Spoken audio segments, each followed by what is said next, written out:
There is a world of money most people never see. Not because it is illegal, not because it is secret in the traditional sense, but because it exists in a space so exclusive, so quiet, and so physically distant from everyday life that it might as well be invisible. It is the horse industry at the very top level. And this is not the world of casual riding, countryside stables, or weekend competitions. This is something far larger, far more structured, and far more expensive than most people can imagine. At the highest level, horses are not just animals. They are assets. And when you combine elite breeding, global racing, private auctions, and multi-generational ownership networks, you are looking at an industry worth hundreds of millions of dollars, quietly controlled by a small group of ultra-wealthy individuals and families. But what makes this industry truly fascinating is not just the money involved. It is how hidden it is from the outside world. Because while most people see horses as part of sport or leisure, billionaires see something completely different. They see genetics, scarcity, influence, and long-term financial architecture built around living assets. And once you understand that perspective, the entire industry starts to look like a parallel financial system operating beside traditional markets. To understand how this $500 million world actually works, you have to start with the foundation, breeding. At the elite level, horses are not bought because they are already successful. They are bought because they are expected to become successful. This expectation is built on bloodlines. In elite breeding farms, every horse carries a documented genetic history that can stretch back generations. These records are not casual. They are studied with the same seriousness that financial analysts study corporate balance sheets. Because in this world, genetics is value. A horse born from a line of champions is not just a horse. It is a probability calculation, a bet on performance, speed, endurance, and future earning potential. And this is where the first major truth appears. Most of the value in this industry is created before a horse ever races.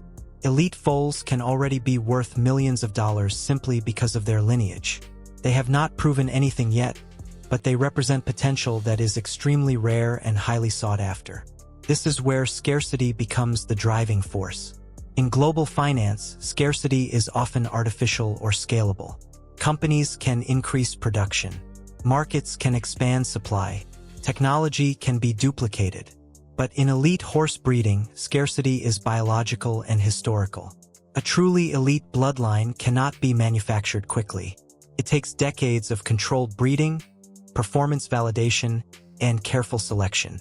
Once a high-level genetic line is established, it becomes extremely limited in supply. And when something is both rare and globally desirable, its value increases exponentially. This is why some horses sell for tens of millions of dollars before they even reach full maturity. Because what is being purchased is not the present. It is the future. But breeding is only the beginning of this system. The second layer is performance. Once a horse enters training and begins racing, its value becomes dynamic. It can increase dramatically based on results, consistency, and reputation. Winning major races transforms a horse from a high-potential asset into a proven one. And in elite markets, proven assets behave very differently from speculative ones. They become global brands. A champion racehorse is not just a competitor. It becomes a name recognized across continents. It becomes a reference point for breeding, investment, and future auctions. But even here, racing is not the final destination. It is simply a stage in the asset's life cycle, because the most powerful financial transformation happens after racing ends. When a successful horse retires, it often enters breeding programs, and that is where the economics shift completely. At this stage, the horse becomes a producer of future assets. Elite stallions can command extremely high breeding fees. Each breeding session can be worth tens of thousands or even hundreds of thousands of dollars, depending on pedigree and demand. And these sessions are not one-time events. They repeat throughout breeding seasons year after year. This creates a compounding income structure that is very different from traditional investments. Because instead of selling an asset once, the owner continues to generate value repeatedly from the same biological source. In some cases, a single elite stallion can generate tens of millions of dollars annually in breeding revenue alone. Over a long career, This can surpass the original purchase price many times over. This is why, at the highest level, spending $50 million or even $100 million on a horse does not seem irrational. It is treated as acquiring a long-term biological production system. But financial return is only one part of the industry. Another powerful layer is global exclusivity. The elite horse world is one of the most private networks in existence. It is not publicly accessible in the way most industries are. There are no open entry points for outsiders, even wealthy ones. Participation is built over time through reputation, trust, and long-term involvement. At the center of this network are breeding farms, auction houses, and racing institutions that operate internationally but remain extremely selective in who they interact with. Inside this ecosystem are royal families, established bloodline breeders, global investors, and legacy horse owners whose involvement often spans generations. And the key detail here is that interaction in this world is not transactional in the normal sense. It is relational. But there is another important reason why this industry attracts ultra-wealthy capital. Diversification. At the highest levels of wealth, portfolios are not built around a single type of asset.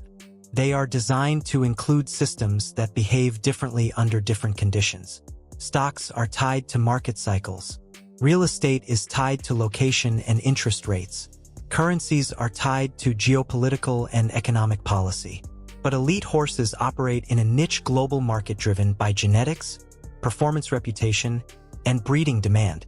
This means their value is not directly correlated with traditional financial systems. In times of economic uncertainty, this independence becomes important, because wealth at the top does not disappear during instability. It shifts into alternative forms, and assets like elite horses become part of that shift. They act as a store of value that is partially insulated from broader financial volatility. But perhaps the most overlooked dimension of this entire industry is psychological, because ownership at this level is not purely financial. It is also experiential. In a world increasingly dominated by digital systems, algorithms, and abstract financial instruments, horses represent something physical and real. They require care, training, attention, and time. They exist outside screens and software.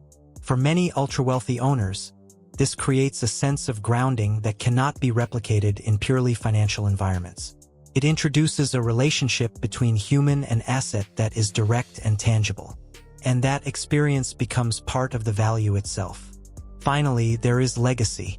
At the top of global wealth, the focus gradually shifts from accumulation to continuation. A horse is not just a single asset. It is part of a genetic line that can continue for generations. Its offspring inherit traits, value, and market demand. It is not just about horses. It is about genetic scarcity that cannot be replicated, long-term income through breeding systems, access to exclusive global networks, diversification outside traditional finance, and generational legacy through living assets. From the outside, it looks like luxury sport. From the inside, it functions like a parallel financial system built around biology, exclusivity, and time. And that is why only a very small group of billionaires truly understand it. Because what they are investing in is not just performance. It is a completely different way of storing, growing, and transferring wealth across generations. And once you see it that way, the horse industry stops looking like a niche and starts looking like one of the most quietly powerful wealth systems in the world.